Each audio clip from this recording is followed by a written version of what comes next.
ভারত শাসিত কাশ্মীরের পেহেলগামে হওয়া হামলায় পাকিস্তানের সংশ্লিষ্টতা বা পাকিস্তান থেকে সন্ত্রাসীরা এসেছিল এমন প্রমাণ নেই। এমনটাই জানিয়েছেন দেশটির প্রধান বিরোধী দল কংগ্রেসের জ্যেষ্ঠ নেতা ও সাবেক ভারতীয় স্বরাষ্ট্রমন্ত্রী পি চিদাম্বরম। তার মতে হামলায় দেশীয় সন্ত্রাসীরাই জড়িত থাকতে পারে। অন্যদিকে তার এই বক্তব্যের তীব্র সমালোচনা করেছে দেশটির ক্ষমতাসীন দল বিজেপি।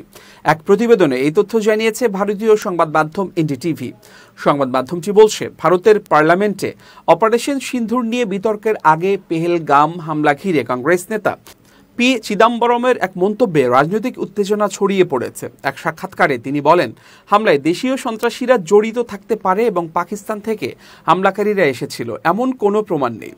সংবাদ মাধ্যম দ্য কুইন্টকে দেয়া এক সাক্ষাৎকারে ভারতের সাবেক স্বরাষ্ট্রমন্ত্রী চিদাম্বরম বলেন, সরকার বলছে না যে এনআইএ কি তদন্ত করেছে, তারা কি সন্ত্রাসীদের শনাক্ত করেছে। যতটুকু জানা যাচ্ছে তারা দেশীয় সন্ত্রাসীও হতে পারে।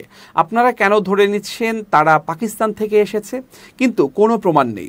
সরকার এবং নিরাপত্তা বাহিনীর দাবি, পেহেলগামে ২৬ জন নিরীহ মানুষকে ঠান্ডা মাথায় হত্যা করা হামলাকারীরা পাকিস্তানের নাগরিক। চিদাম্বরম আরও বলেন, অপারেশন সিন্ধুর চলাকালে ভারতের ক্ষয়ক্ষতি সরকার গোপন করছে। তার ভাষায়, আমি কলামে লিখেছি, যে কোনো যুদ্ধেও উভয় পক্ষেই ক্ষয়ক্ষতি হয়। ভারতও নিশ্চয়ই কিছু হারিয়েছে, সেটা খোলাখুলিভাবে বলুন। তিনি বলেন, দ্বিতীয় বিশ্বযুদ্ধের সময় উইনস্টন চার্চিল প্রায় প্রতিদিনই ক্ষয়ক্ষতির তথ্য প্রকাশ করতেন। তাই যদি কোনো ক্ষয়ক্ষতি হয়ে থাকে সেটা স্বীকার করাই উচিত। যুদ্ধ মানেই ক্ষয়ক্ষতি, এটা স্বাভাবিক। আমি মনে করি সরকার অপারেশন সিন্ধুর ঘিরে একটি মোটা পর্দা টানতে চাচ্ছে, কিন্তু সেটা চলবে না। চিদাম্বরম প্রশ্ন তোলেন, সরকার সংসদে এই ইস্যুতে আলোচনা এড়িয়ে যাচ্ছে কেন? তিনি বলেন, প্রধানমন্ত্রী কেন অপারেশন সিন্ধুর নিয়ে কথা বলছেন না?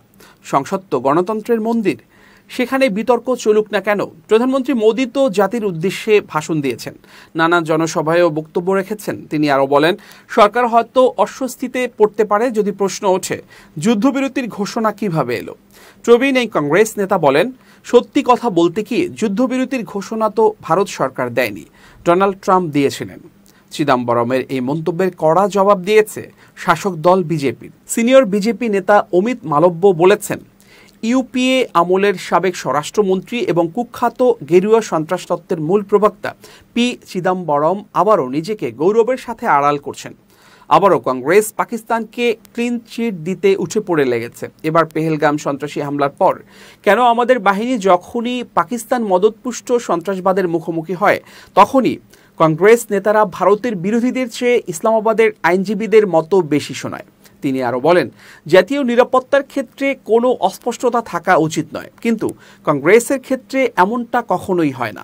তারা শত্রুকে রক্ষা করার জন্য সর্বদা পেছনের দিকে ঝুঁকে পড়ে।